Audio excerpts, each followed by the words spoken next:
Kapag sobrang init ng panahon, mabilis matuyo ang... Yellow. Yelo! Binilad yung yelo. Survey says... Okay. Andre, kapag sobrang init ng panahon, mabilis matuyo ang... Mabilis ang... Swimming pool. Swimming pool. Swimming pool. Nandiyan ba swimming pool? Girls, ayan na, nag-ahadal na. Adrian, kapag sobrang init ng panahon, mabilis matuyo ang... Kalsada. Kalsada, galing sa mga ulan. Nandiyan ba yan? Okay. Anton, kapag sobrang init ng panahon, mabilis matuyo ang... Sapatos.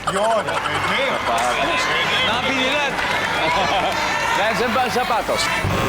Wala. Sleeping Beauties,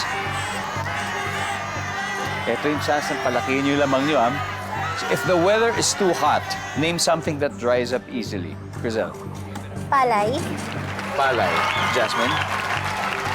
Buhok. Buhok. Daniela. Skin. Dry skin. Dry skin. Ali. Kapag sobrang init ng panahon, mabilis matuyo ang Skin. Balat. balat. Nandyan ba ang balat or skin?